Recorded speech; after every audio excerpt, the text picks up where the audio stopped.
नमस्कार. The deep डाईव्हमध्ये आपलं स्वागत आहे.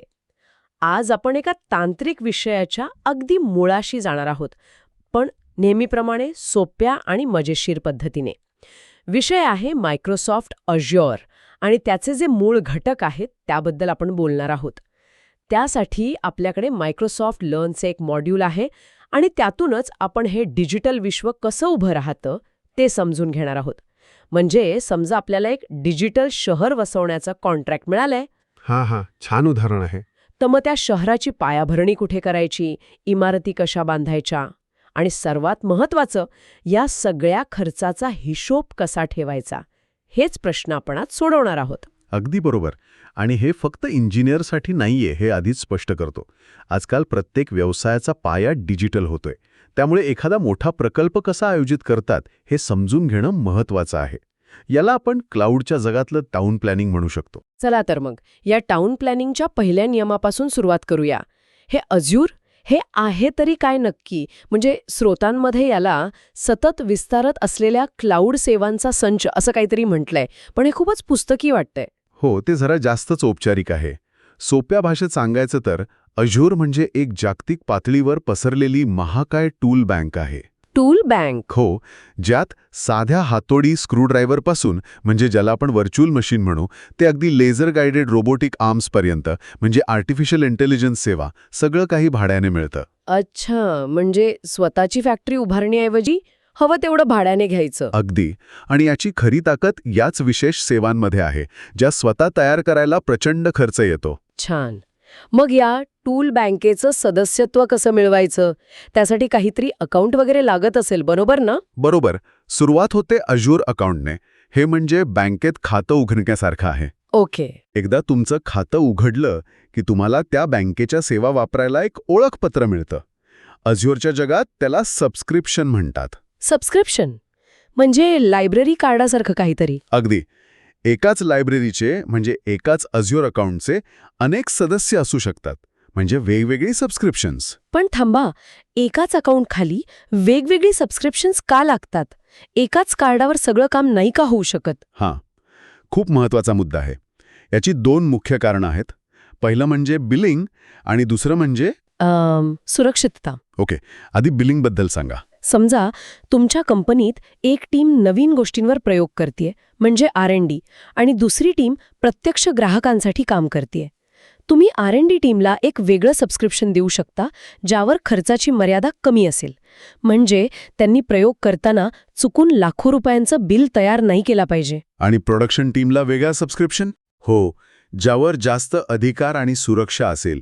प्रत्येक सबस्क्रिप्शनचं बिल वेगळं येतं आणि त्याचे नियमही वेगळे असतात. अच्छा, म्हणजे खर्चावर नियंत्रण ठेवणं खूप सोपं जातं. आणि दुसरा मुद्दा, सुरक्षितेचा, तो कसा? सबस्क्रिप्शन ही एक प्रकारची सुरक्षितेची भिंत आहे. समजा R&D सबस्क्रिप्शनमध्ये काहीतरी चूक झाली तर त्याचा परिणाम प्रोडक्शन सबस्क्रिप्शनवर होत नाही. ते पूर्णपणे वेगळं राहतं. अरे वा, म्हणजे एका ठिकाणी आग लागली तर दुसरीकडे धूर पोचत नाही. अगदी. याला तांत्रिक भाषेत ब्लास्ट रेडियस कमी करणे म्हणतात. हे नवीन शिकणाऱ्यांसाठी तो खूपच महत्त्वाचं असणार. स्रोतांमध्ये फ्री अकाउंटचा पण उल्लेख आहे, ते काय आहे? तो एक प्रकारे शिकाऊ उमेदवारांसाठीचा परवाना आहे. मायक्रोसॉफ्ट तुम्हाला काही लोकप्रिय सेवा ठराविक मर्यादेत कायमच्या मोफत वापरायला देतं आणि सुरुवातीच्या 30 दिवसांसाठी सुमारे $200 क्रेडिट पण देतं, जेणेकरून मोठ्या सेवाही वापरून पाहता येतात. म्हणजे भीती न बाळगता खेळायला एक उत्तम संधी आहे. हो, नक्कीच. ठीक आहे, तर आता आपल्याकडे शहरात प्रवेश करायचा परवाना म्हणजे सबस्क्रिप्शन आहे. पण हे शहर नक्की वसलेलं कुठे आहे? हे क्लाउड म्हणजे नक्कीच आकाशातले ढग नाहीत, मग याची जमीन कुठे आहे? नाही, हे ढगात नक्कीच नाही. याची सुरुवात होते जमिनीवरच्या प्रचंड मोठ्या इमारतींमधून, ज्यांना आपण डेटा सेंटर्स म्हणतो. Data centres? हो, या अशा इमारती आहेत जिथे हजारो कॉम्प्युटर सर्व्हर्स 24 तास चालू असतात. प्रचंड सुरक्षा व्यवस्था असते तिथे. पण मग मी माझा ॲप्लिकेशन तयार करताना जगातल्या कुठल्याही इमारतीची निवड करू शकतो का? थेट इमारतीची नाही.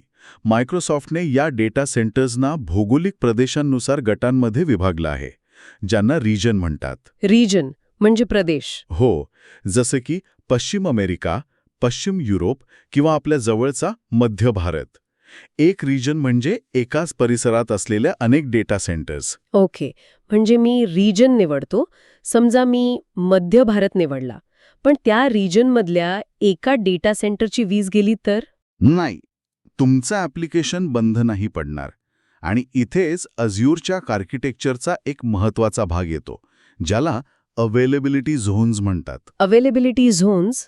एकाच रिजनमध्ये भौतिकदृष्ट्या एकमेकांपासून दूर असलेले किमान 3 स्वतंत्र डेटा सेंटर्सचे गट असतात. या प्रत्येकाची वीज, नेटवर्क आणि कूलिंग सिस्टम पूर्णपणे स्वतंत्र असते. म्हणजे एकाच शहरातल्या 3 वेगवेगळ्या भागांसारखं आहे, ज्यांना एकमेकांच्या समस्यांचा फटका बसत नाही. बरोबर? अगदी बरोबर.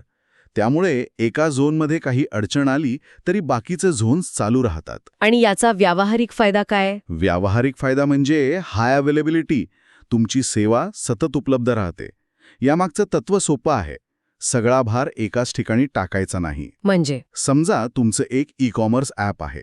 तुम्ही ते एकाच वेळी तिन्ही झोन्समध्ये चालू शकता. एका झोनमध्ये बिघाड झाला तरी इतर 2 झोनमधील ॲप चालूच राहील. तुमच्या ग्राहकांना काहीच फरक पडणार नाही. रिजनवरच एखादं मोठं संकट आलं तर, भूकंप किंवा महापूर, मात्र तिन्ही झोन्स धोक्यात येऊ शकतात. मग काय करायचं?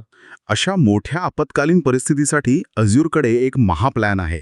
त्याला रिजन पेअर्स म्हणतात. Region pairs? हो. प्रत्येक रिजनची शेकडो मैल दूर असलेल्या दुसऱ्या एका रिजनसोबत जोडी लावलेली असते. उदाहरणार्थ, मध्य भारताची जोडी दक्षिण भारतासोबत आहे. अच्छा. जर मुंबईतील संपूर्ण रिजन बंद पडला तर तुमचा डेटा आणि सेवा आपोआप चेन्नईतील रिजनमध्ये सुरू होतात. याला डिझास्टर रिकव्हरी म्हणतात. म्हणजे बॅकअप प्लॅनचा पण बॅकअप प्लॅन आहे. अगदी तसंच. मला आठवतंय, काही वर्षांपूर्वी एका मोठ्या क्लाउड प्रोव्हायडरच्या बाबतीत असंच काहीतरी झालं होतं. आणि ज्या कंपन्यांनी अशा रिजन पेअर्सचा वापर केला होता त्या वाचल्या. हो. हे फक्त सैद्धांतिक नाहीये, तर प्रत्यक्षात घडलेल्या घटनांमधून याचं महत्त्व सिद्ध झालंय. तर आपल्याकडे आता एक जागतिक दर्जाची सुरक्षित भौतिक पायाभरणी तयार आहे. पण यावर जर मी माझ्या डिजिटल वस्तू म्हणजे ॲप्लिकेशन्स आणि डेटा नुसत्याच टाकायला लागलो तर काही दिवसांतच तिथे एक मोठा पसारा तयार होईल. या गोंधळाला आवर घालण्यासाठी काही व्यवस्था आहे का? नक्कीच आहे. आणि इथेच आपण अझ्युरच्या तार्किक किंवा व्यवस्थापकीय रचनेकडे येतो. या रचनेतला सगळ्यात लहान आणि मूलभूत घटक म्हणजे रिसोर्स. रिसोर्स? तुम्ही अझ्युरमध्ये बनवता ती प्रत्येक गोष्ट एक रिसोर्स असते. मग ती व्हर्च्युअल मशीन असो, डेटाबेस असो, काहीही. आपल्या लेगोच्या उदाहरणातला हा एक ब्लॉक आहे. ठीक आहे. तर आपल्याकडे हे हजारो लेगो ब्लॉक्स आहेत, पण हे जमिनीवर विखुरलेले चालणार नाहीत. बरोबर. त्यांना एकत्र ठेवण्यासाठी काहीतरी हवं. त्यासाठीच रिसोर्स ग्रुप असतो. Resource group?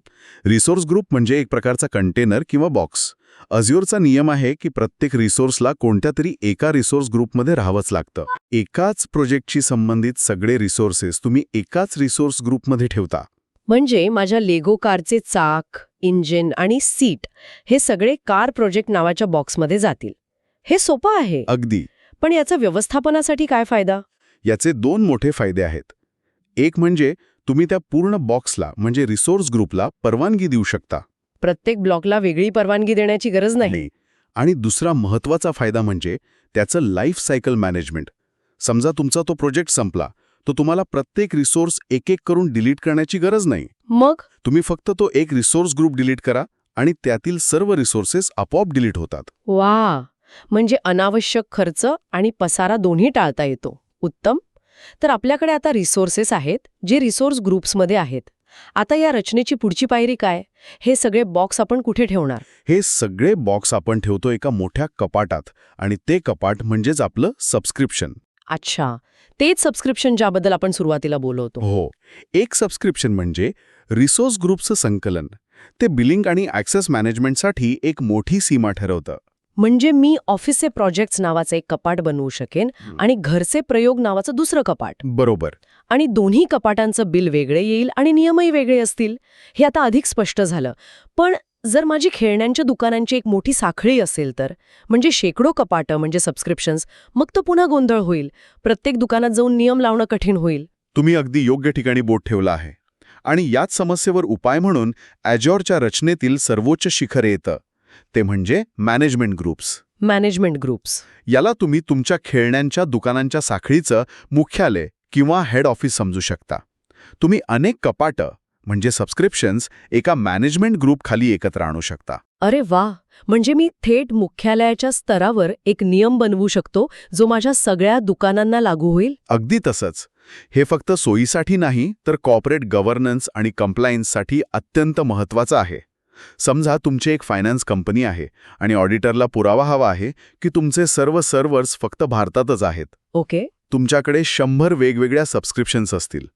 प्रत्येक ठिकाणी जाऊन नियम लावण्याऐवजी तुम्ही तुमच्या प्रोडक्शन नावाच्या मॅनेजमेंट ग्रुपवर एकच पॉलिसी लावू शकता काय पॉलिसी? की या ग्रुपखालील कोणत्याही सबस्क्रिप्शनमध्ये फक्त मध्य भारत किंवा दक्षिण भारत याच रिजनमध्ये रिसोर्सेस बनवता येतील.